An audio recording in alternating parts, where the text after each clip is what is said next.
በስመ አብ ወወልድ ወመንፈስ ቅዱስ አሐዱ አምላክ አሜን። የልዑል እግዚአብሔር ቤተሰቦች እንደምናላችሁ እንደምንቆያችሁ በያላችሁበት ሰላም እግዚአብሔር ይብዛላችሁ። አምላካችን እግዚአብሔር ስለዚህች ዕለትና ሰዓት ክብርና ምስጋና ለእርሱ ይሁን። እውነት እውነት እልሃለሁ ሰው ዳግመኛ ካልተወለደ በቀር የእግዚአብሔርን መንግሥት ሊያይ አይችልም። የዮሐንስ ወንጌል ምዕራፍ 3 ቁጥር 3 የዐቢይ ጾም 7ኛ ሳምንት ኒቆዲሞስ ይባላል። ዛሬ ለጥቂት ደቂቃዎች አብረን የምንቆየውም በኒቆዲሞስ ሕይወትና ታሪክ መድኃኒታችን ኢየሱስ ክርስቶስ ስለ ኒቆዲሞስ ያስተማረውን ትምህርት በተመለከተ ይሆናል። መጀመሪያ ኒቆዲሞስ ማን ነው የሚለውን ባጭሩ እናያለን። እንግዲህ ኒቆዲሞስ ማለት በአይሁድ ዘንድ እጅግ የተከበረ ትልቅ ስፍራ ያለው የሃይማኖት መምህር ነው። አንቱ የተባለ ፈሪሳዊ የሕግ መምህርም ነው። ስለዚህ ኒቆዲሞስ በአይሁድ ሸንጎ ትልቅ ስፍራ ያለው እንደ ማንኛውም ፈሪሳዊ በአይሁድ ሸንጎ መካከል ትልቅ ስፍራ ያለው ሰው እንደመሆኑ መጠን መድኃኒታችን ኢየሱስ ክርስቶስን የአይሁድ ሸንጎ በደቦ ፍርድ እንዲገደል በሚወያዩበት ሰዓት ጉዳዩ በጭፍን መታየት እንደሌለበትና ሕጋችን አይፈቅድም በማለት የራሱን ሐሳብና አስተያየት የራሱን አቋም ያቀረበ የገለጸም ሰው ነው። ስለዚህ እንደ ፈሪሳዊነቱ እጅግ የከበረ የአይሁድ መምህር ቢሆንም እውነትን የሚፈልግ ሰው ስለነበር እውነትን ለማወቅ እውነትን ለመማር ሌሊት ወደ መድኃኒታችን ወደ ኢየሱስ ክርስቶስ በመሄድ አንዳንድ ጥያቄዎችን እንደጠየቀና መድኃኒታችን ኢየሱስ ክርስቶስም እንዳስተማረው በዮሐንስ ወንጌል ምዕራፍ 3 ላይ በሰፊው ተገልጾ እናገኛለን። እንግዲህ ይህ ሰው የመድኃኒታችን የኢየሱስ ክርስቶስ ሕይወትና ትምህርት ልቡን እንደማረከው እንገነዘባለን። መድኃኒታችን ኢየሱስ ክርስቶስ የድሆች ወዳጅ ነው። ትልቅ ትንሽ፣ ኃጥእ ጻድቅ ሳይል ሁሉንም በፍቅር የሚቀርብ በፍቅር የሚያቀርባቸው ሁሉንም በየዋህነት በቅንነት የሚመለከት ትሑትና የዋህ ስለነበር እንዲህ አይነቱ የኢየሱስ ክርስቶስ ሕይወትና ትምህርት ኒቆዲሞስ ከሚያውቃቸው ከዛ በፊትም በዘመኑም ከሚያያቸው መምህራን ሁሉ የተለየ ሕይወት የተለየ ትምህርት የሚማርክ ልብ የሰዎችን ልብ የሚያሳርፍ የተለየ ሕይወትና ማንነት እንዳለው በዚህ የኢየሱስ ክርስቶስ ሕይወት ተማርኮ ወደ ኢየሱስ ክርስቶስ እንደቀረበ ክፍሉ ያስረዳል። ስለዚህ ዮሐንስ ወንጌል ምዕራፍ 3 ከቁጥር 1 ጀምሮ ያለውን ስንመለከት ከፈሪሳውያንም ወገን የአይሁድ አለቃ የሆነ ኒቆዲሞስ የሚባል አንድ ሰው ነበረ። እርሱም በሌሊት ወደ ኢየሱስ መጥቶ መምህር ሆይ እግዚአብሔር ከእርሱ ጋር ከሆነ በቀር አንተ የምታደርጋቸውን እነዚህን ምልክቶች ሊያደርግ የሚችል የለምና መምህር ሆነ ከእግዚአብሔር ዘንድ እንደመጣህ እናውቃለን በማለት የመጀመሪያውን ጥያቄ ለመድኃኒታችን ለኢየሱስ ክርስቶስ አቀረበለት። አንተ የምታደርጋቸው ምልክቶች፣ አንተ የምትሰራቸው ስራዎች ማንም ሊያደርጋቸው የማይችላቸው ናቸው። ስለዚህ ይህንን ለማድረግ ከእግዚአብሔር ዘንድ ተልከህ እንደመጣህ እናውቃለን የሚል ጥያቄ ነበር ያቀረበለት። መድኃኒታችን ኢየሱስ ክርስቶስ ግን እውነት እውነት እልሃለሁ ሰው ዳግመኛ ካልተወለደ በቀር የእግዚአብሔርን መንግሥት ሊያይ አይችልም ሲል መለሰለት። ኒቆዲሞስም ሰው ከሸመገለ በኋላ እንዴት ሊወለድ ይችላል? ሁለተኛ ወደ እናቱ ማኅፀን ገብቶ ይወለድ ዘንድ ይችላልን?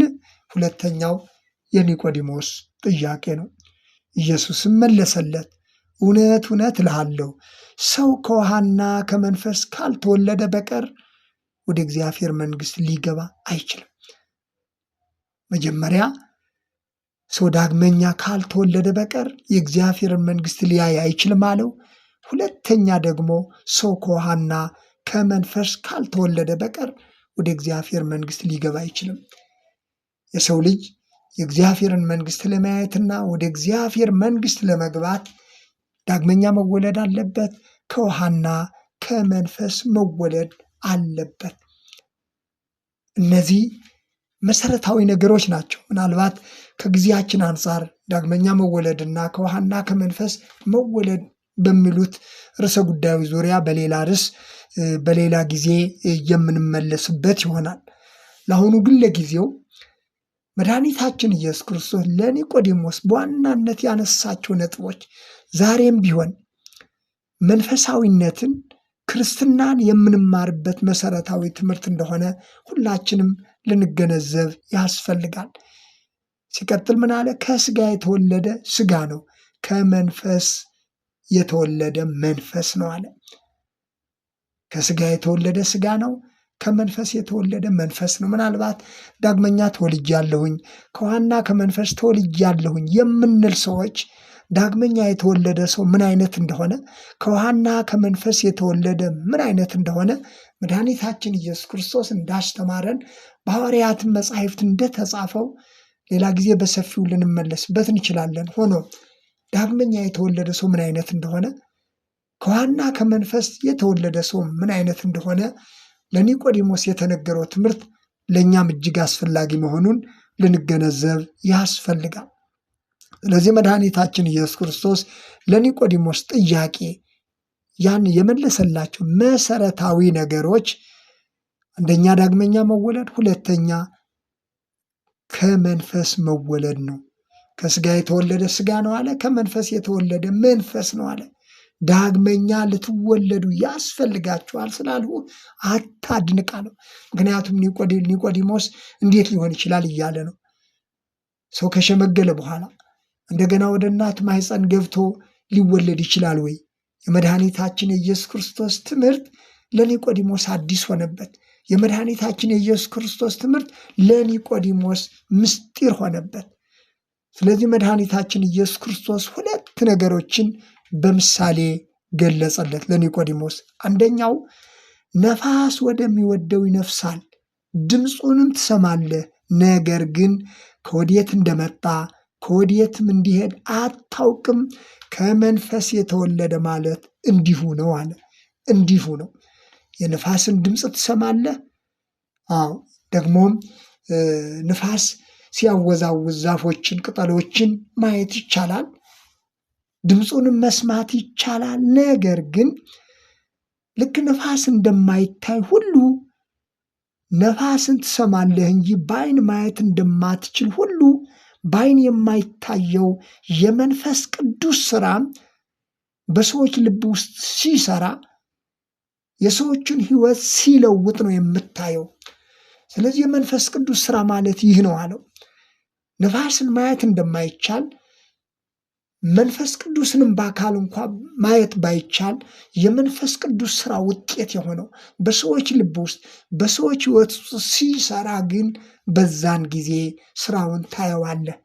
ስለዚህ ከመንፈስ የተወለደ እንዲህ ነው። ነፋስን አታይም፣ የሚሰራውን ግን ታያለህ። አዎ፣ ቅጠሉን፣ ሳሩን፣ ዛፉን ሲያወዛውዝ ታያለህ። ስለዚህ በመንፈስ የተወለደ ከውሃና ከመንፈስ የተወለደ ዳግመኛ የተወለደ ሰውም በሕይወቱ በስራው በኑሮው ይታያል የሚል ነው። እንግዲህ ዳግመኛ የተወለድን ከውሃና ከመንፈስ የተወለድን ሰዎች መወለዳችን የሚታወቀው በስራችንና በኑሮአችን መሆኑን የማይታየው መንፈስ ቅዱስ በእኛው ስራ መስራት ሲጀምር የእኛን ሕይወት፣ የእኛን ኑሮ፣ የእኛን አስተሳሰብ፣ የእኛን ድርጊት እንደሚለውጥ የምንማርበት አንደኛው ክፍል ነው። ሁለተኛው መድኃኒታችን ኢየሱስ ክርስቶስ ሲቀጥል ሌላ ያነሳለት ነገር ቢኖር ሙሴ በምድረ በዳ እባብን እንደሰቀለ ነው።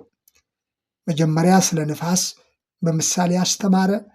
አዎ፣ ሲቀጥል አሁንም ኒቆዲሞስ የመድኃኒታችን የኢየሱስ ክርስቶስ ትምህርት አሁንም ግልጽ ስላልሆነለት ኒቆዲሞስ ይህ እንዴት ሊሆን ይችላል የሚል ሌላ ጥያቄ ስላነሳለት ቁጥር 9 ላይ ኢየሱስም መለሰ እንዲህ አለው፣ አንተ የእስራኤል መምህር ስትሆን ይህን አታውቅምን? ምክንያቱም ኒቆዲሞስ የእስራኤል መምህር ነው፣ ፈሪሳዊውን ነው፣ መጻሕፍትን ያውቃል፣ ሕጉን ያውቃል፣ ነቢያቱን ያውቃል። በመንፈስ ግን ያልተረዳው ነገር ነበርና የእስራኤል መምህር ስትሆን ይህን አታውቅምን? እውነት እልሃለሁ የምናውቀውን እንናገራለን፣ ያየነውንም እንመሰክራለን፣ ምስክርነታችንንም አትቀበሉም። ስለ ምድራዊ ነገር በነገርኋችሁ ጊዜ ካላመናችሁ ስለ ሰማያዊ ነገር ብነግራችሁ እንዴት ታምናላችሁ?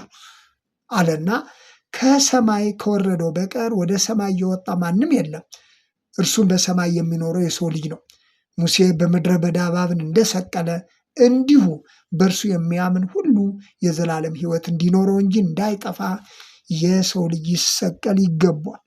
በእርሱ የሚያምን ሁሉ የዘላለም ሕይወት እንዲኖረው እንጂ እንዳይጠፋ እግዚአብሔር አንድያ ልጁን እስኪሰጥ ድረስ ዓለሙን እንዲሁ ወደዋልና። ዓለም በልጁ እንዲድን እንጂ በዓለም እንዲፈርድ እግዚአብሔር ወደ ዓለም አላከውም። በእርሱ የሚያምን አይፈረድበትም።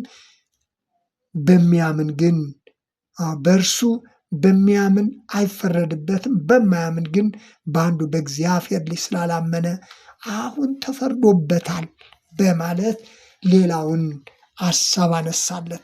እንግዲህ እዚህ ላይ የአይሁድ መምህር እንደሆነ ይህንን እንዴት አታውቅም በሚል መድኃኒታችን ኢየሱስ ክርስቶስ የሚያውቃቸውን መጻሕፍቶች ኒቆዲሞስ በውል እንዳልተረዳ በመንፈስ እንዳልተረዳ ከነገረው በኋላ እንደ ምሳሌ ያነሳው ሁለተኛው ሙሴ በምድረ በዳ እባብን እንደሰቀለ ነው። አስቀድሞ ምን አለ? ስለ ምድራዊ ነገር በነገርኋችሁ ጊዜ ካላመናችሁ ስለ ሰማያዊ ነገር ብነግራችሁ እንዴት ታምናላችሁ? እንግዲህ ምድራዊ ስለሆነው ስለ ነፋስ በምሳሌ አነሳ። እንደገና ደግሞ በምድር ስለተሰራው በሙሴ ዘመን በምድረ በዳ ሙሴ በምድረ በዳ እባብን እንደሰቀለ ያንን የተሰቀለውን የእባብ ነሐስ እግዚአብሔር እንደተናገረው ያንን የተሰቀለውን የእባብ ነሐስ የተመለከቱ ሁሉ እንደዳኑ፣ ያልተመለከቱት ግን በዛ መርዛማ እባብ እንደሞቱ ኦሪት ዘኍልቍ ምዕራፍ 21 ላይ ተገልጾ እንደምናገኘው ያው ጊዜን ሰብሰብ ለማድረግ ያህል ነው። ዘኍልቍ ላይ አንድ ታሪክ አለ። እስራኤላውያን በእግዚአብሔርና በሙሴ ላይ አመፁ። በሙሴና በእግዚአብሔር ላይ አጉረመረሙ። እግዚአብሔር መርዛማ እባቦችን በእስራኤል ላይ ለቀቀ። ስለዚህ እንደገና ሕዝቡ ወደ ሙሴ ወደ እግዚአብሔር በጸለየ በለመነ ጊዜ ደግሞ እግዚአብሔር ስለዚህ ሕዝብ ኃጢአት ስለሆነው ነገር ሁሉ ሙሴ ወደ እግዚአብሔር አሳሰበና በዓላማ ላይ የእባብን ነሐስ ስቀል አለ። ያንን የተሰቀለውን የእባብ ነሐስ የተመለከተው ሁሉ ከመርዛማው እባብ ከተነደፈበት ይድን ነበር። ያንን የተሰቀለውን የነሐስ እባብ ጥቅም እንደሌለው በማሰብ ያላዩት ግን ይሞቱ ነበር። ታሪኩ ይህ ነው።